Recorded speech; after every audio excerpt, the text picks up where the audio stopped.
Assalamualaikum warahmatullahi wabarakatuh. Perkenalkan, nama saya Ilna, peserta Latsar CPNS Provinsi Kepulauan Riau tahun 2021. Pada kesempatan kali ini, saya akan sharing pengalaman dan pemahaman saya tentang materi Agenda 3. Materi Agenda 3 ini memiliki 3 pembahasan materi. Yang pertama, manajemen aparatur sipil negara. Yang kedua, pelayanan publik. Yang ketiga, World of Government. Pembahasan yang pertama adalah manajemen ASN. Pada manajemen ASN, pegawai ASN berkedudukan sebagai unsur aparatur negara yang menjalankan kebijakan yang ditetapkan oleh pimpinan instansi pemerintahan, serta harus bebas dari pengaruh dan intervensi semua golongan dan partai politik. Yang dikatakan pegawai ASN adalah pegawai negeri sipil atau PNS, dan P3K atau pegawai pemerintahan dengan perjanjian kerja.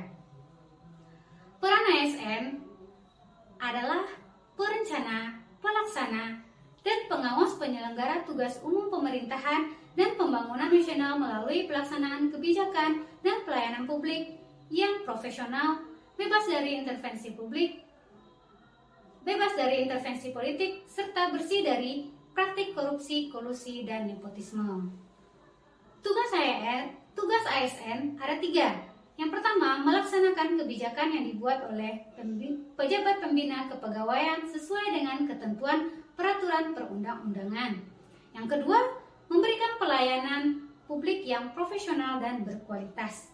Yang ketiga, mempererat persatuan dan kesatuan Negara Kesatuan Republik Indonesia. Kewajiban pegawai ASN yang pertama, setia dan taat pada Pancasila, Undang-Undang Dasar Negara 1945, Negara Kesatuan Republik Indonesia, dan pemerintahan yang sah.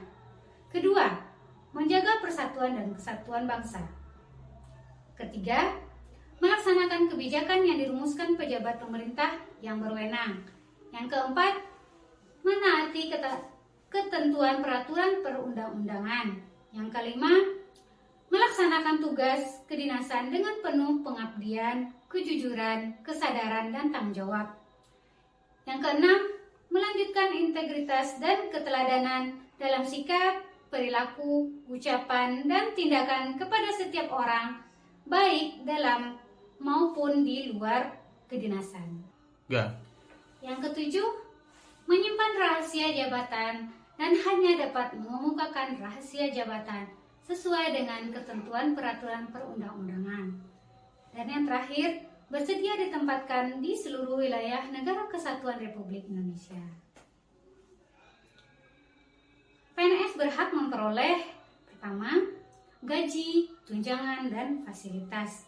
Kedua, cuti. Ketiga, jaminan pensiun dan jaminan hari tua. Keempat, perlindungan. Kelima, pengembangan kompetensi. Sedangkan P3K berhak memperoleh gaji dan tunjangan, cuti, perlindungan, dan pengembangan kompetensi.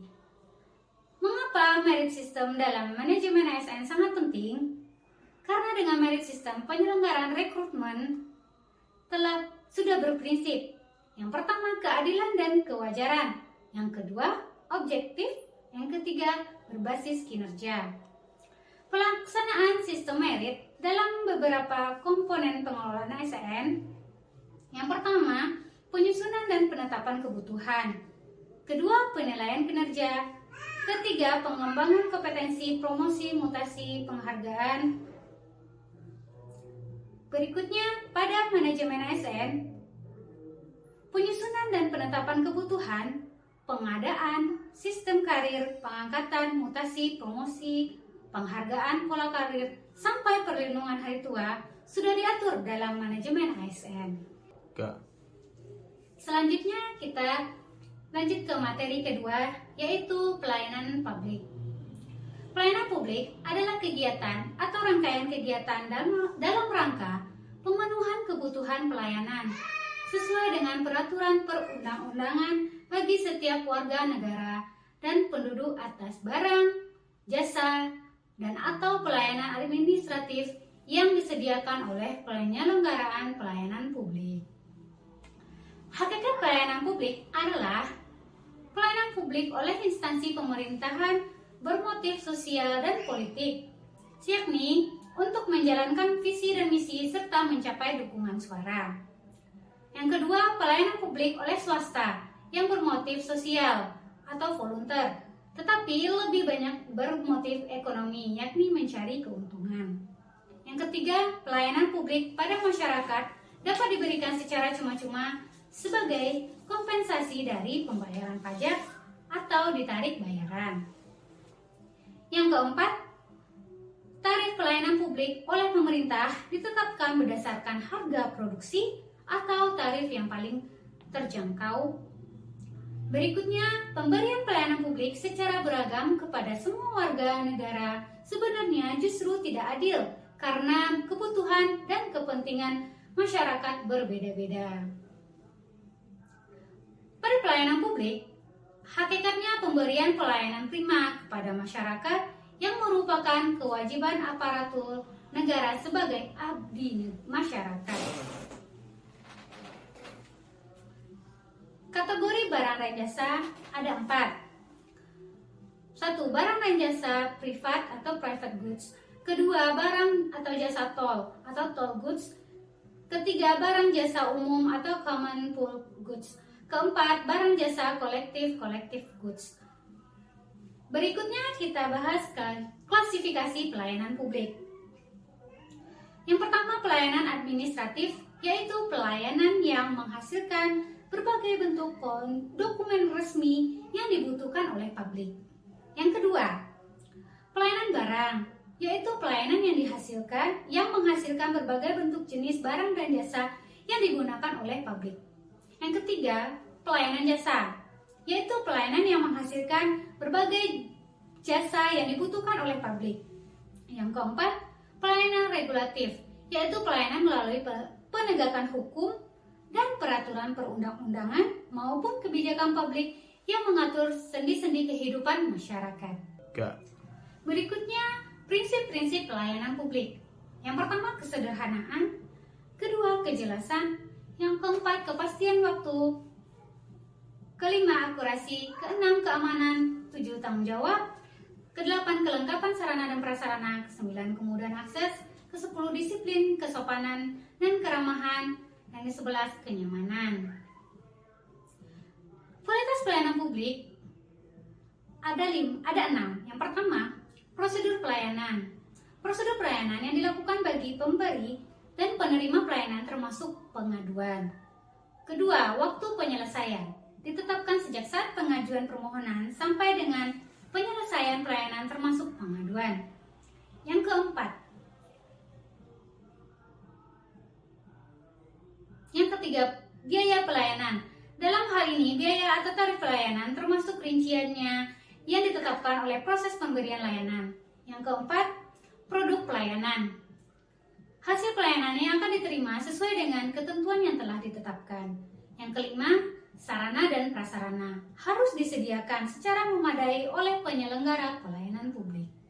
Yang keenam, kompetensi petugas. Pemberian pelayanan harus ditetapkan dengan tepat berdasarkan pengetahuan, keahlian, keterampilan, sikap, dan perilaku yang dibutuhkan. Berikutnya, langkah-langkah strategis yang dapat dilakukan dalam meningkatkan pelayanan publik. Yang pertama, membangun kesadaran melayani bagi aparatur.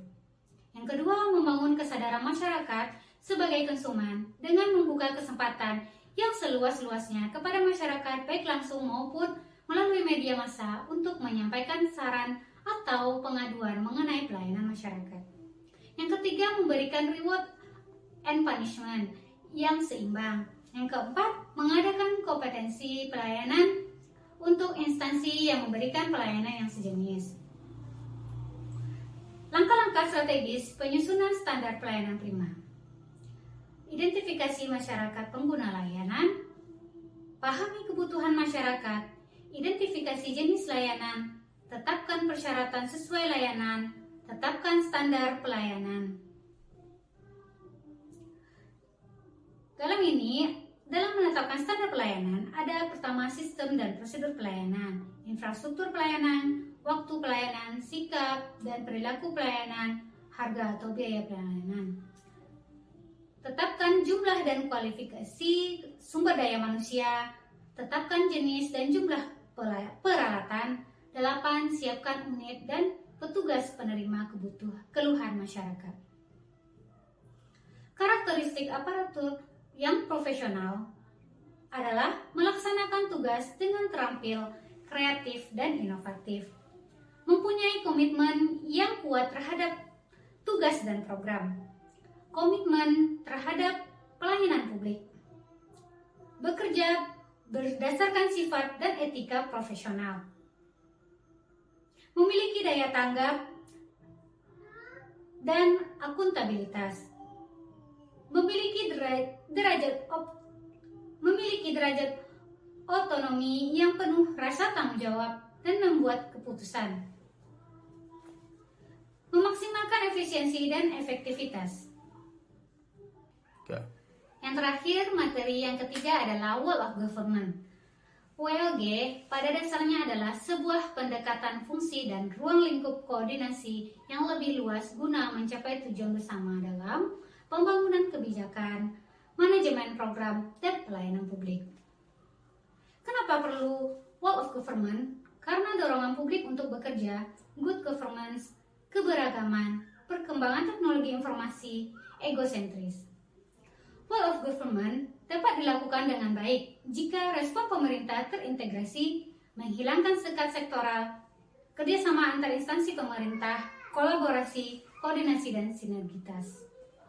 Jadi, saya sebagai ASN melaksanakan pekerjaan harus dibarengi dengan pelayanan yang prima kepada masyarakat, serta profesional dalam bekerja, tidak mementingkan kepentingan pribadi, dan akan menciptakan inovasi dalam memudahkan pekerjaan yang akan saya lakukan di bidang analis tata usaha di SLB Negeri Kundur.